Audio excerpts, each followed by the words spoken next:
So the month of February is over and I read 6 books this month. Well, last month because it's now March 1st. More opportunities to read.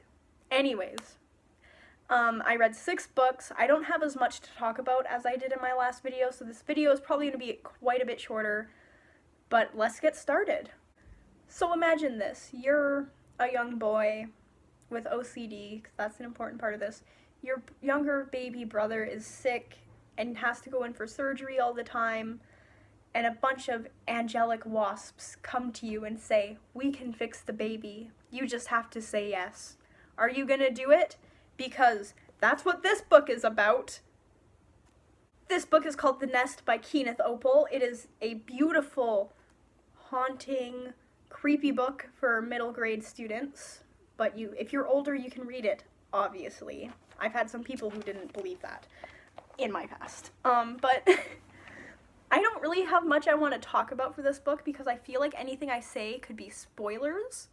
And I know I'm going to be spoiling other books in this video, but this is one I don't want to spoil because it's so beautiful and creepy, and I want people to read it, so I'm thinking if I'm vague, maybe people will pick it up and maybe not, so who knows. But so this book follows Stephen as he basically has a bunch of wasps build him a new brother.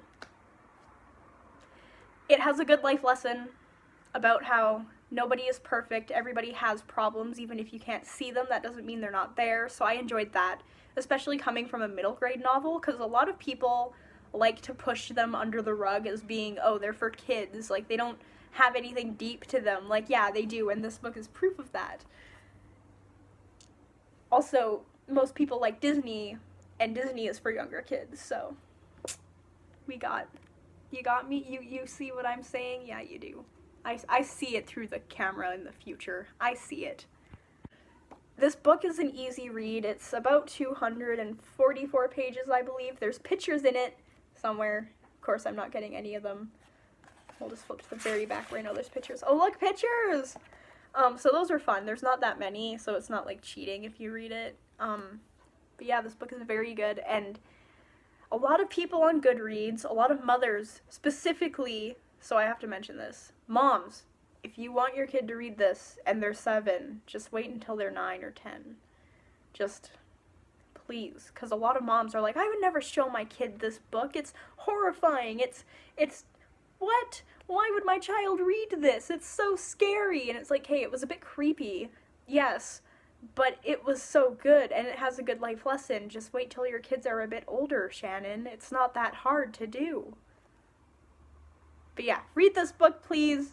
I want more people to read it so I can talk about it with them. The other book, the second book I read this month was called Bravelands, Broken Pride by Erin Hunter, who is one of my favorite middle grade authors. Because Erin Hunter is like 4 people and an editor, I think. But they wrote my favorite series, Seekers, which I can't read because I lent the first book to a friend, and it's like a stab. It's just so many stabs, and it hurts, but, you know. So I read this one instead. I was interested to read this book because, as you can see from the cover, it follows the story of an elephant, a baboon, and a lion.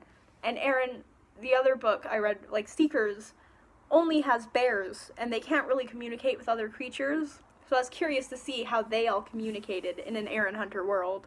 And I was not disappointed. The only disappointing factor was that Fearless, our lion, his storyline was basically the Lion King. Just, it wasn't his uncle that killed his dad and took over the pride. That's really the only difference. And he was adopted by a baboon and a bunch of baboon family members.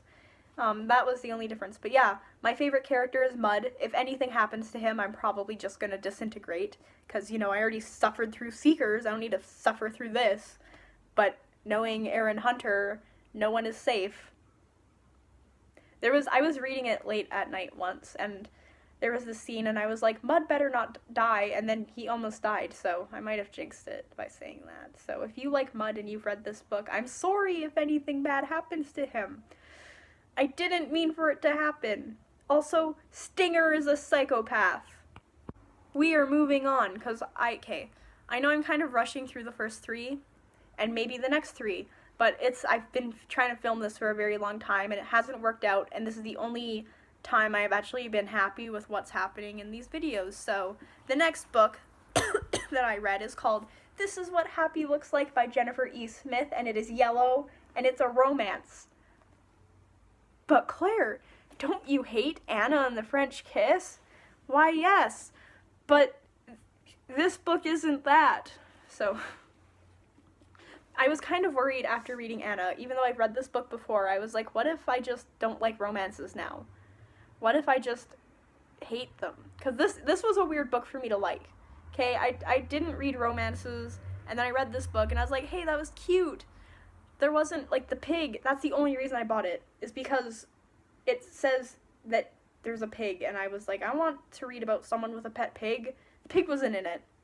The pig was mentioned. The pig was a plot device. Don't read this book if you only want to read about a guy who owns a pig, because the pig's not there. But the story is cute, so you should read it anyways. It's about Graham, who is an actor, and Ellie, who's just a normal girl. Daughter of a senator, by the way. Like, you know, scandalous daughter of a senator, but, you know, that's just a plot point that we can ignore, because it's not... It is important, but for my video, it's not. No, I really like this book, because even though it's a bit cliche, and it's, you know, not something I would usually enjoy, it's a nice, relaxing, like, it makes me want to go on vacation. It makes me want to go by the ocean in some small American town and eat ice cream, I guess. I don't really like ice cream, so probably not. I'll watch someone else eat ice cream, whoever comes with me. Whoever is the Graham to my Ellie. Graham cracker. I don't know how to talk about these books, because I enjoyed them, but not enough to have, like, anything to rant about, except, with this book, okay, there's a scene. They steal a boat to go see Ellie's father, because he's on vacation, and she just wants to see him and ask for some money. But the leading up to that is they steal a boat from Graham's set, and then conveniently, Graham forgot his phone, and then conveniently, he drops Ellie's in the ocean, and then conveniently, they run out of gas, and then conveniently, right as soon as they run out of gas, the police show up. Like, this all happened, and I was like, okay, really?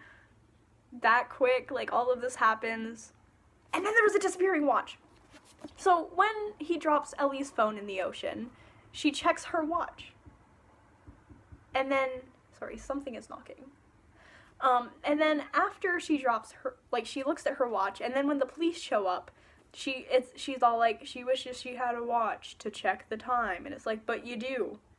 You did, like, 2 pages ago. You had a watch on your wrist, and you checked it. So that was a little mistake that I saw, and I don't think I saw it the first time I read it, but I saw it this time, and I was like, oh, I see you, Ellie. I see you. So if I ever annotate this book, which I might do, because I love annotating books, and this one is good enough that I will read it a 3rd time. I'm probably going to just write, oh, there's a watch, every time there's a watch, so, you know, that's going to be exciting. But yeah, good book, cute little romance if you want something cute, not very small to read, but it's nice, and it's yellow, which is why I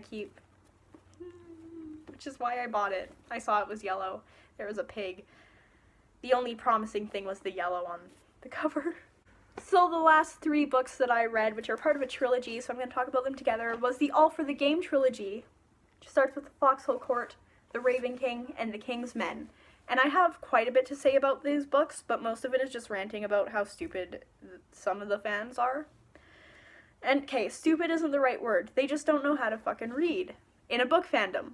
So the story follows Neil Jostin, our main character, who is a runaway from as described on the back, son of the murderous crime lord known as the Butcher, and he signs with a sports team for the PSU Foxes, and they play XE, which is like lacrosse, but not.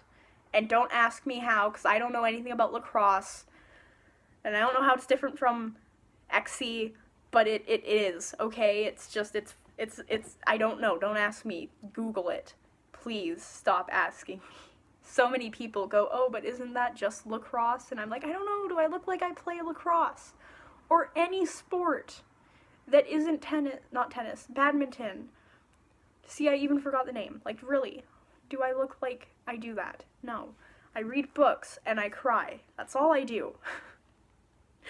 But, he also has a big risk from joining the team because someone from his past, Mr. Kevin Day, my husband, is on the team as well. Why do I like Kevin so much? I don't know, because he's actually a big asshole. All of the characters in this book are assholes in their own special way. Because the Foxes, the team, the coach only, like, brings people on the team who need second chances. So there's Neil, who, from what everyone thinks, it has, like, an abusive household. His parents, like, are just, you know, that's what they assume. There's Andrew, who's been, like, in this system. He's been to juvie. There's Nikki, who was, like, disowned by his parents because he was gay, and he's Andrew's cousin. Then there's Aaron, who is Andrew's twin brother, who is an asshole, was, like, addicted to drugs from his abusive mom. There's Matt, my other husband. I love that man, who used to be, like, a drug addict. There's Dan, who used to be a stripper. I love her, too. She's great. I'm so happy her and Dan are together. There's Allison, who used to be, like, really rich, and then her parents disowned her because she liked sports. And then there's Renee, who used to be in, a gang, and smiles too much. If anyone here, everyone thinks Andrew is a psychopath, but the real psychopath is Renee, because she smiles at everything. Like Andrew, I'll talk about that in a bit, actually, because that ties into one of the books. But, yeah, so Renee's the psychopath. And then there's Seth, who is really depressed. He's an asshole to everyone. He just wants to get his last year over with, and then he is murdered. That was a perfect ending to that. The Foxhole Court is a good introduction to the series. It's exciting. You want, like, I'm comparing this to Harry Potter. When I read Quidditch matches in Harry Potter, I could not care less. I hated them. They're boring. I just want them to be over with. But the game in this, it's interesting to read, and I actually enjoy it, because on top of there being this fun, exciting game with these characters who all kind of hate each other a lot, you have to think about the fact that Neil could get found, like, he could be found out at any moment during these games. Anything could happen to him, so it's very high tense. So when I first read these books, I was a bit nervous, because I was like, oh, if I didn't like Quidditch, will I really care about a book that's mostly about sports? Yes, I did. I did. Why was there a feather? Anyways, they're very, very good and very, like, stressful. So in the second book of the Foxhole Court trilogy, it's the Raven King. We meet the main antagonist, who is Rico something. I don't know how to say his last name, and I'm not gonna butcher it. Get it? Neil's the butcher's son. I'm a comedic genius!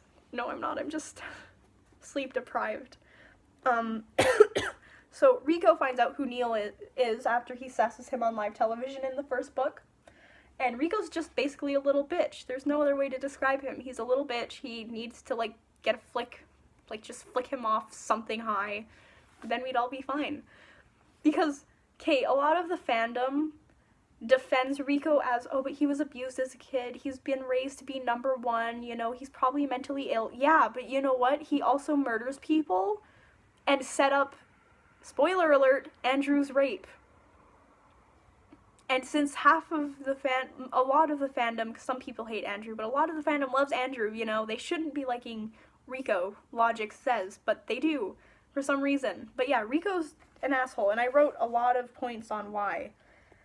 So a lot of people love him and Kevin, because they're, like, brothers, you know, so everyone wants them to do the dirty.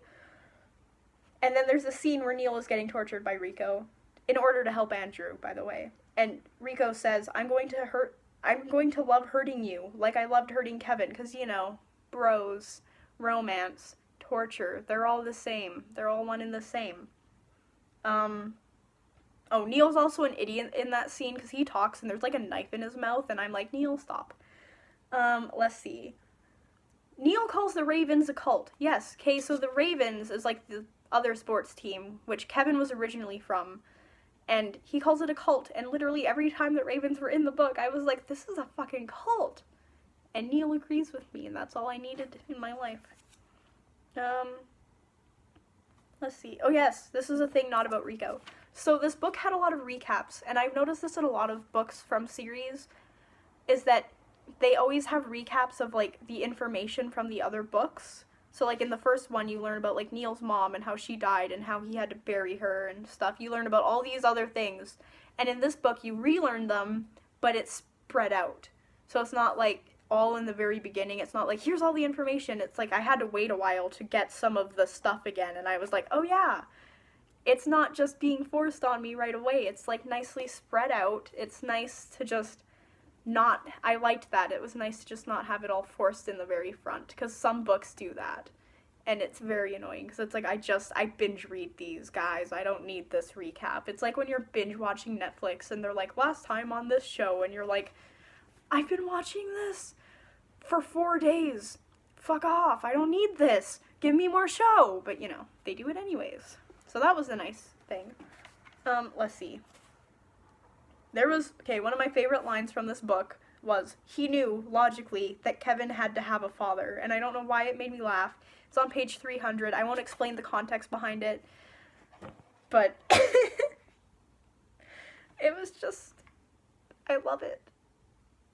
Anyways, yeah, I don't know, because I want to talk about these books more, but I might make a separate video for that, just so I can be like, I have a video planned where it's like, things fandoms say, where I'm going to say things and then counter-argue them with evidence from the books, because I know how to read. So the third book is called The King's Men, and Rico is still a little bitch in this book, and that was the first note I made when I finished it, so that's the first thing I have to say about this book. He's still a little bitch. Neil and Andrew get together, and I know I didn't really talk about them, but Andrew is like, he's portrayed like he does this himself as this emotionless, loveless man, because he doesn't want to let things in because he's been so hurt in his past. Neil and Andrew get together, and the first time I read these books, I was like, that makes no sense. The second time it made a bit more sense, because I knew what to look out for, and I did notice it, but, oh my god. It's weird that they got together, but anyways. The team also comes together more, and they actually act like a team. Neil gets kidnapped, and it is one of the saddest scenes, because his dad finally catches up to him, and when he's leaving, he doesn't know how to say thank you to this team that he didn't want to get close to, so he just says, thank you, you were amazing, and then almost dies, but then he is saved, and then the team goes to a cabin just so they can have Neil's first vacation with him, because, you know, he's been through a lot of shit, so they're like, let's just give you a break, and then my favorite scene is when it's the final game between the Foxes and the Ravens, and my son, Kevin Day, scores with 2 seconds on the clock, and it's beautiful. And then Rico tries to murder Neil, but, you know, the fandom still says, oh yeah, he loves Neil, he wants to suck his wee-wee. No, he doesn't. Why did I say that? Anyways, and then, spoiler alert, Rico dies. And it was so beautiful. That was what I was waiting for throughout all the books. I was kind of sad Neil didn't kill him, but he got killed. That was nice. But, okay, back to how Renee is the actual psychopath, because it was this book that had it.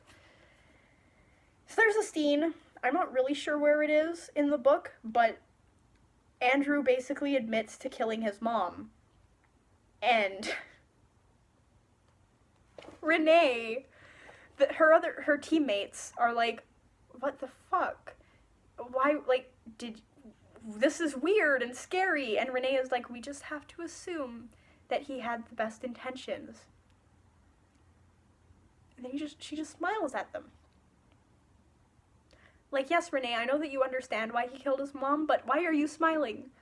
This is, if I found out one of my teammates, who already almost kills people a lot on the team, by the way, because he has knives in his sleeves that he just yanks out and is like, stab, stab, but if I found out that he had actually murdered someone, a smile wouldn't help. But Renee also smiles at, like, everything she says, like, no matter what, she smiles. And it's a bit weird, like, I caught on to it more this time than I did the first time I read it, and I was like, oh, Renee's kind of creepy. Like, she's just smiling. Like, I'm expecting a sequel series about Renee just murdering everyone now. Even though I love her, I'm waiting for this. I want someone to write that for me. So yeah, that's basically my February wrap-up. I didn't really have much... Okay, that's a lie. This is all for the Raven King that I wanted to talk about, but I'm going to do that in a different video dedicated to, like, books and problems people have with them and how I can prove that they're wrong because I know how to read. Because that's a thing in book fandoms. People don't know how to read. But I didn't really know what else to talk about, so I just kind of... I did write stuff down, but most of it was just winging it. So this video probably wasn't as good as it could be, but I had spent an hour trying to talk about The Nest. So I just wanted to get it over with, because this is more just for people to watch. I'm gonna try and do some more fun videos soon, because I don't want it to just be me doing book reviews, but I also tried to keep this one short, so I didn't want to talk about everything I could. But yeah, those were the books. I'll put some links down below to the Amazon pages for them, I think it will be. I don't know. We'll figure out when I get there. But yeah, have a nice March. I'm excited to see what I read. I have some books already on the go. I promised a friend I would finish one, so I know there's at least going to be one that I read this month. Have a nice day.